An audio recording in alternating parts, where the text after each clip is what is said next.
right. Welcome to episode 9 of the Bulldog Bark. I am yours truly, the Guru. As always, got my usual crew with me, Michael DeRosa, BFC, and Kyle the Butler fan. The Dogs are coming off of a very fun game at Providence. It was a very fun game. I'm going to say it one time, didn't foul up 3. We'll get that out of the way, okay? And unfortunately, the Dogs went down in OT, 85-75. We're going to recap that real fast for you guys, and then we will do a quick little preview of their upcoming matchup on January 2nd versus St. John's. I believe, I'm actually not sure. I think it's at 8:30. It's at 8:30, yeah. 8:30. So that'll be that's a big gap the Dogs have there, but that'll be their next matchup. We'll preview that a little bit, and that'll be the extent of today's episode. So, Kyle, I'll punt it over to you first. What were your main takeaways from that Providence game? How'd you feel about it? As far as the game goes, I thought that, I think it's public knowledge now, the plane situation that Butler had with the fact that they literally flew in, the flights took off from Indy at 7 a.m. that morning, and then they stepped out to play the game at noon. And I think I saw that in warmups. Obviously, I was in the building. I saw that in warmups. They were kind of like, they needed a slap in the face to get going a little bit, like genuinely, because that they were still asleep. And that's not, I completely understand it's a human factor. I'm not blaming them for it. It's tough that they went down 15-0 because the rest of the game after that, they were the better team. There's no way to argue that other than OT, because if you take out the first like 5 or 6 minutes, they won the game by 15 points technically. So, they were the better team for most of the game, most of the runtime. I thought they were the better team, and the times that mattered, being the very beginning of the game and the end of the game, Providence's guys, Ticket Gaines, Devin Carter, give all the credit to them, knew how to exploit the Bulldogs. I thought obviously not fouling up 3 sucked. Just one more general comment, then I'll leave off the people who watched it on TV and maybe could see the game better. I watched it back.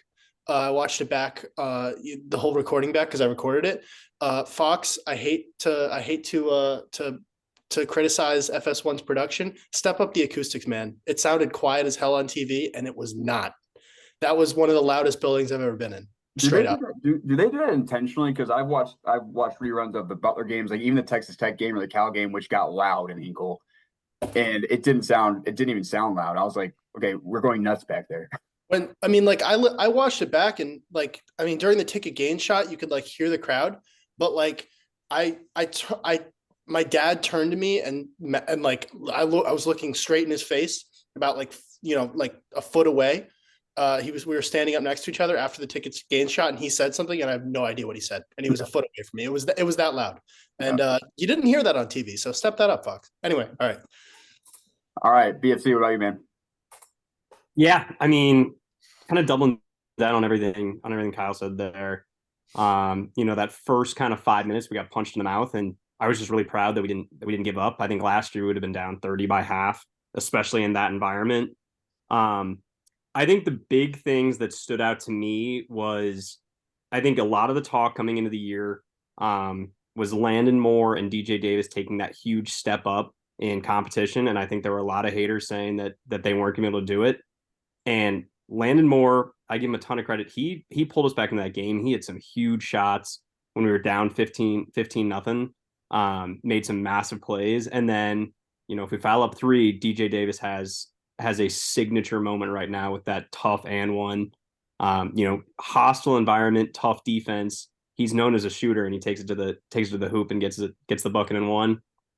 So I was just really happy that, I think in any naysayer's eyes, we're now viewed as legit.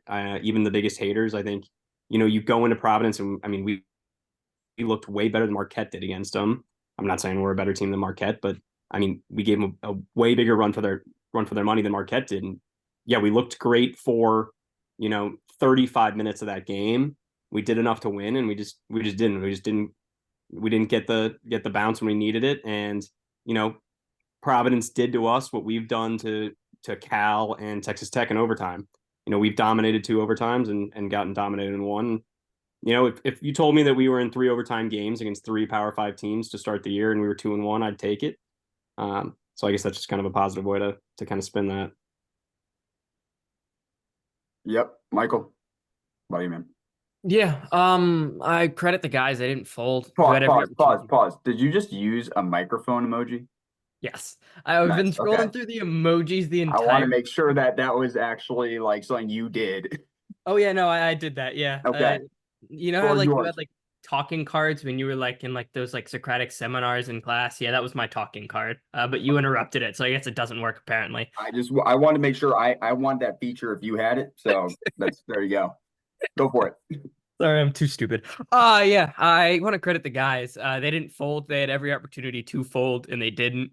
Down 15 early. Plane doesn't land. I take Kyle's accountability for 100% truth. They weren't ready in warmups. They weren't ready when the game started, but they're like, they woke up, and you credit them for not quitting. They had every opportunity to. No one would have blamed them. Like if they lose that game by 30, we come on here and say, well, the plane, oh well, see you next time. That's really it. But they didn't. Credit to them. They battled back. I mean, tough game, but not only did they not foul up three on the last play, and I haven't watched it other than I saw it late. The defense on that play was so bad. It was bad. Like you have Posh and Pierbrooks both staring at the ball. Jalen Thomas gives Pierre the lane, which like, all right, just let him shoot it, right? You Yeah. get him on the ball. Just let him shoot it. They didn't. They both just staring at the ball, and then Providence runs this little like cross action, and Carter and Gaines were both wide open. It's like, oh my god. Yeah, Carter was open too. Yeah, he was wide open. So I didn't notice in the building. I did not notice Gaines open on the play. Obviously, he took it, and credit to him. But I remember thinking when Pierre was driving the lane, I remember thinking Devin Carter is wide open right now. What are we doing? Yeah, and I remember the Cal game specifically. A lot of people pointed to that. They didn't foul because Cal took the first three with like 10 seconds left, and it's like that's way too early to foul. You wait till like 7 seconds left to foul, and then Cal gets the offensive rebound. I remember Fardaws pulled it down, and I looked, and I think I just smacked the couch and yelled, "Shit, that's good!" Kicks it out, Cone hits the three. Like I remember actively, like as he grabs the rebound, I'm like, "Fuck! All right, we're going to double OT." I remember that one. With this one, like they didn't really have an opportunity to foul. But you couldn't foul. Maybe after the offensive rebound, I haven't watched that playback in a while. But with this one, it's like, oh my god, this one was just bad. But they got a lot of days off. It's like 6 days to the next. That's way too many days. Yeah. I don't have a life. What am I supposed to do now? Dude, same. It's like what the I'm searching the depths of Butler history right now just to find something of content to give. No, but I agree. And I've replayed an almost embarrassingly amount of times. I've replayed that over my head, and I keep looking at it. And by the time Pierre would have passed, if Jalen had fouled, there would have probably been about 5-ish seconds left. It's about when he dished it out to what's his face, and I just keep replaying it over and over in my head. You foul there with 5 seconds left. But first of all, the way PC was shooting the free throws, who knows if those even go in because they were shooting horrible from the free throw line. And then 2, I mean, you have a 95% free throw shooter on your team. Like it's such an easy, in my opinion, such an easy call. Another interesting thing that I saw from that last play, just throw it out there, and then we'll move on to St. John's. And I'm on the fence about the whole Thad and his timeouts thing. Like sometimes I wish that he would call more timeouts. I also understand the idea of play through it. Like let's just keep going. But he also had 2 timeouts, and I know you don't want to let PC set up a play, and I get all that stuff. But if you really wanted to communicate, hey, this is exactly what we need to do, then call a timeout. Did you watch any of George Mason last year? Because whenever No. Kim English had Can't to say I drop did. play in those late game situations, it did not go well. I can tell you that much. I Yeah. don't know if it was a poor execution thing because they were hurt a lot.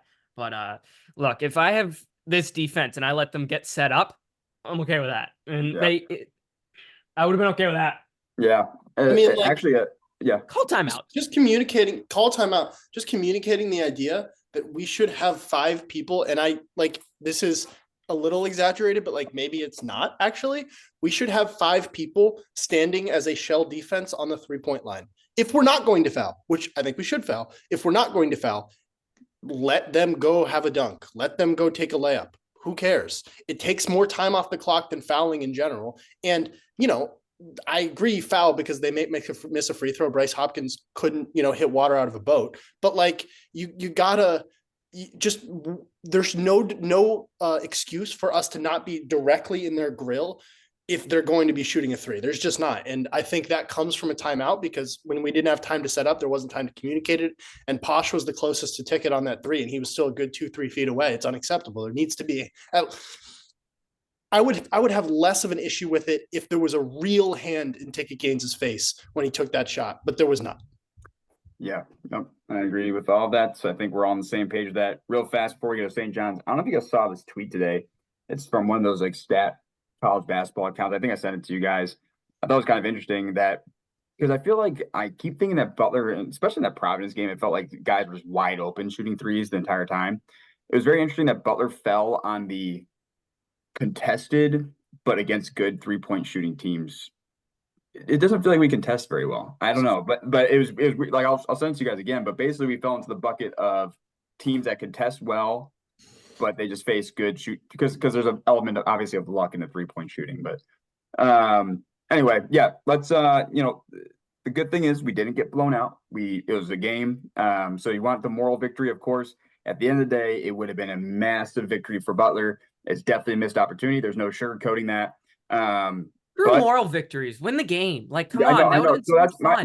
my thing too. Is like I do like it's great. I'm super excited to have competitive Butler basketball back. Don't get me wrong. I missed this feeling of just having my heart wrenched out. Like I missed it. I know it sounds weird, but I just missed like wanting to throw up. And it's such a bittersweet feeling because it's exciting to have that, the excitement of Butler basketball back. But then you have games like this where you're like, God damn it, and it just kills you. But no, we did prove we can compete. So let's plenty of Q1 opportunities in the Big East, boys. So let's move on to our next opponent, which at the exact moment I believe is a Q1 because it'd be on the road, and I think they're like 50 in net or something like that. The good old St. John's Red Storm, who have been playing better lately. They dismantled Xavier and then competed well with UConn. I know they don't have Klingon, but they competed well with UConn on the road. Defensively, definitely getting a little bit better. Let's just go in the same order. Kyle, I punt it over to you. What are maybe some things you're looking matchup-wise or some key factors you're thinking about as we look forward to this Butler versus St. John's matchup, which really is a really big game, boys, because it's two of the middle of the pack teams. It's a huge game. Very excited. I'm also going to this one. Excited to be in the Carnesecca High School gym. It should be a fun matchup because I think tactically there's a lot of things that these teams do that can expose each other that I can look at on paper. I trust Butler's 4 perimeter players in the starting lineup to kind of feast. I kind of do. I look at St. John's players and who they have on the outside, and I think a bunch of them are good players, but I think we're going to have not much trouble getting into the paint. Finishing is a different story because Soriano, I think, leads the Big East in blocks per game. I'm not sure about that, but I know he's up there. He's a good player. But I trust our guys to be able to get open shots as far as the core 4 perimeter players go. And then on defense, we're going to have to probably have some sort of matchup, some sort of strategy against Soriano that is not letting Jalen and Screen going one-on-one on him. Because, listen, Joel Soriano is not one of, in my opinion, he's a bit of a, I don't want to say this because St. John's fans, if they listen to this, are going to get pissed. His stats make him look, I think, a little better than he is, but I think he's still a fantastic player. And I think if we let him go one-on-one, it's just not a recipe for success for us. He's not a bad free throw shooter. I think it's something we're going to have to figure out defensively. I expect this to be a high scoring game, a very high scoring game, in my opinion, as long as both teams are shooting okay. I feel more confident going in. I think St. John's is still a Q1 game. I feel more confident going in Providence, but if you told me this game ends 90-85, I'm not surprised at all, genuinely, even in the Big East. Yeah, I mean, I totally agree with that. I think that we know that their mismatch is going to be inside. The one thing that I really looked at that Xavier game, and I watched it, and I mean, take what you will from that game. I just don't think Xavier's very good, and they got smoked. So you kind of have to. It's hard to take anything positive, from that game as a competitor. The one thing that I did see though is they couldn't guard Desmond Claude without fouling. The guy shot 14 free throws. And honestly kind of getting wherever he wanted, and then they just had to hack him. And if you can't guard him without fouling, you sure as hell aren't going to be able to guard Jamil or Pierre without fouling. So I think that's going to be the mismatch we look at. I don't really see anyone being able to guard either of those guys, and Pierre in particular, just because he really is more creating his own shot compared to Telfort, who is getting to the hoop kind of whenever he wants.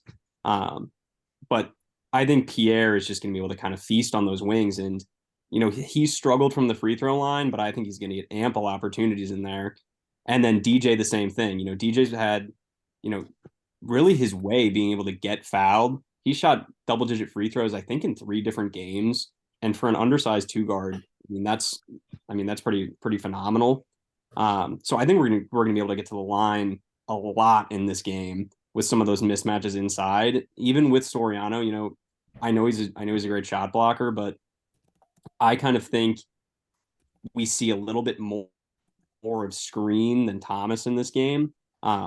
Just because I think we need to keep that 5 spot offensively a little more honest. And Jalen is much better on the defensive end, but offensively has had a little bit of a struggle, especially compared to screen. So I think we see a little more screen action in there. And then we know if we dump it in, he can go and get us a bucket, despite what the FS1 broadcast team was saying, which we can go into that in a different episode. But I trust screen to go get a bucket, especially against a mismatch. And Soriano is by no means a mismatch, but I think we at least can keep him honest, and then let Pierre, DJ, Telfort, Posh, all those guys kind of feast on the outside. Yeah, they're a pretty poor defensive team. Just watching them, like how they play, they were in this matchup zone against UConn, which actually worked pretty well for a extended time. But even then, Caravan had some wide open looks outside that he just missed. This zone is definitely interesting. I want to see if they end up running it out there against Butler. I assume they would, just based on how Butler plays and how St. John's plays. Just like kind of you want to like switch everything, make sure like guys don't really get in the lane too easy. I assume that's what they're going to do to try to take someone like our slashers out of the game. But I don't think either you guys mentioned this, and I think it has to be mentioned. This is a revenge game for a point guard. That's a revenge game. The real thing. You want to see how it matters, because like in the Michigan State game, Pierre Brooks was clearly like, look, he was like, damn, I wanted this one bad. Like he was kind of chucking, got that technical foul, which is not a technical foul, by the way. Like refs, stop calling techs on guys when they dunk on people, please. Soriano literally dunked on a guy. Speaking of St. John's, Soriano dunked on one of the Xavier guys, literally rolled the ball to him and stood above him and stared down at him. And then I'm like, how is that not a fucking technical? If Pierre running back going on your fucking head, what the? Well, okay. Sorry, it just blew my mind. I saw that play. I was like, you got to be kidding, because that killed all momentum in the Michigan State game. Michael, back to you. Yeah. No, yeah, but they're not a great defensive team. They're a very good offensive team. There are a couple times in that zone defense where it's like I am looking at, I don't know his number, but I don't want to yell at this guy. Fuck it. Jordan Dingle, number 3. He is out of position on their zone like a third of the time. Like he just is in like the completely wrong spot on the top of the key. It's like, look, if he's out there and they're in that matchup zone, I'm just gonna find where he's supposed to guard, see the matchup, get someone the ball, and tell them to make a play. Like really, there offensively, they're a very good team. One thing to note too is they are 3rd in the country in offensive rebounding percentage on KenPom. So you got to rebound. That's very important in this one. If you get beat on the rebounding battle, you're not winning this game. So rebound, I think you can attack their defense. I don't know. I don't fear St. John's like I expected to. Like Soriano is really good, but the rest of the roster, they'd be better with Szynski. I think Glenn Taylor is a really good player. From whenever I watch, he plays pretty well. He's not very high on their usage rate. Just throwing through KenPom, like, yeah, he is in a limited role. He's like efficient, but like he's of the usage rate of the guys who plays, he's like 7th, 8th. Yeah, I know they're a great offensive team and they end up making shots, but in my opinion, they have 2 guys that, in my opinion, I'm not very high on. I hate to go like at St. I have nothing against St. John's, but whenever I watch them, Chris Ledlam is not. He's not very good. I'm sorry. He's not very. I just don't think he's that great. And I think that if you want to like force them to put the ball him and Jenkins. Jenkins has no problem taking a step back three. And I also have no problem with Jenkins taking a step back three as a Butler fan.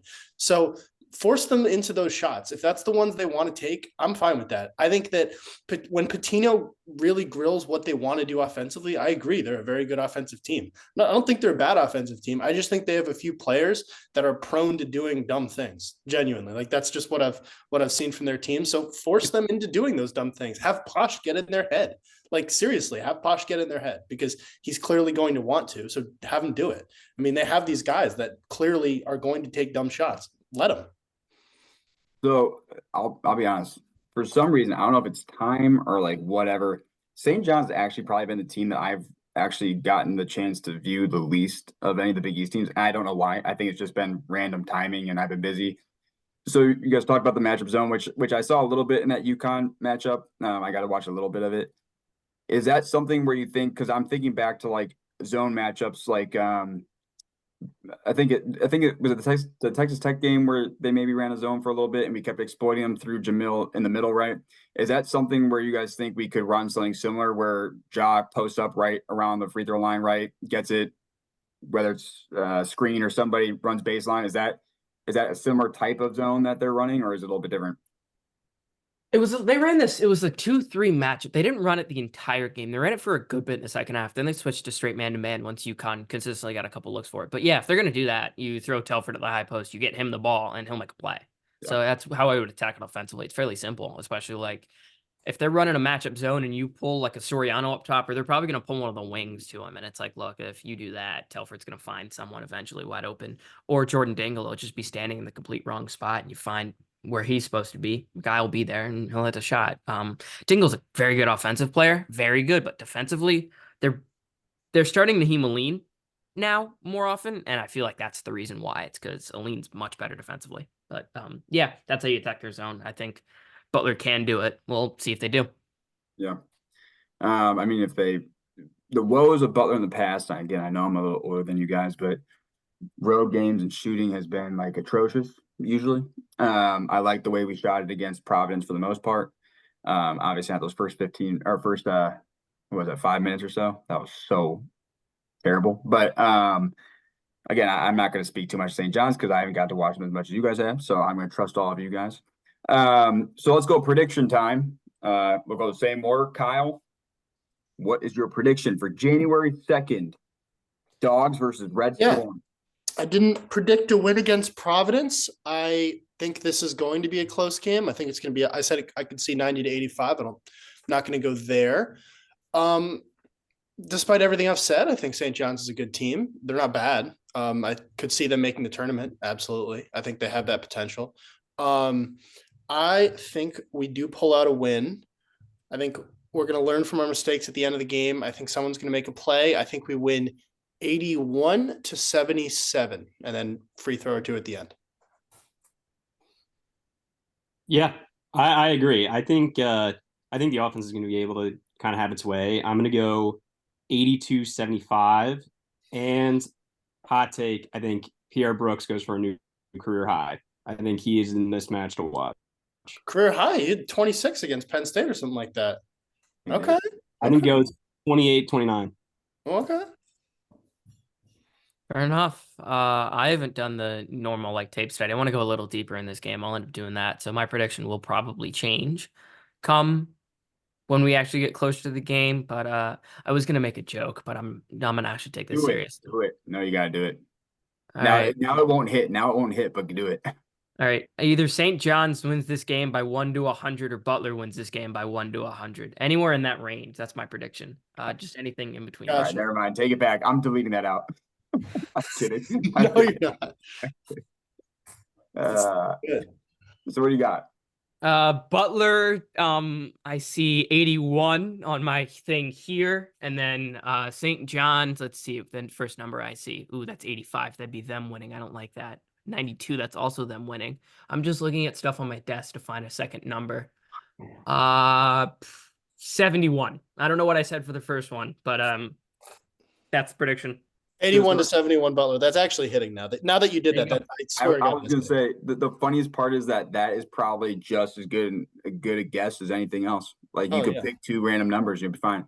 I'm not again, like I said, weirdly, it is weird. Like I'm gonna in the next 6 days, I'll definitely get up to tune on because we still have 6 days till this game. Up to tune on St. John's. It's just weirdly been the one team that I haven't gotten a chance to watch as much. I will say that for whatever reason, I'm not really sure why, but from the few St. John's people I know, they seem to like talk a lot of shit about us. They don't find us very appealing. They think that we suck. So I want us to go. And one more thing I want to say before I give my prediction. One thing I do love after that loss, I fucking love the posts from our players after. I don't care if they're just posts. I know posts only mean so much, yada, yada. But this team is connected. Like this team is way more connected than our past teams. They have each other's backs. They know they had that game. And I think actually last game, like some teams might fold because of that. I think this team actually rises to the occasion because of that. Posh wants this too, by the way. Oh, Posh wants this. I have it like on actual authority. Posh is definitely gonna want this. I hope he does it under control. But yes, Posh is gonna want because Pierre wanted it too, but he was everywhere. Posh is also we know Posh is like a veteran. That's not the type of player Posh is. Oh, I know. But I'm just saying, like sometimes emotions get the best of us. I know Posh won't let it happen. Like don't force stuff. That's what I'm saying. I know you want it. Don't force it. Make it happen. Let's go. Let's have fun with it. Let's go. I like our offense as always. I'm gonna go 78. I think we do pull this off because I think we're pissed off. I think 78, 75. We foul up 3 and DJ makes a couple free throws at the end. We foul up. That doesn't make sense. Hold on. 70. So it doesn't make sense. 79 to 74. We're up 3. We foul up 3 and we win. There we go. That makes more sense. That's a 5-point win. No. All right, boys. So good talk as always. Bunch of Q1 opportunities coming up for us. So again, that is January 2nd at Carneseca. I know Kyle reporting live. I can't wait. And as always, go Dogs.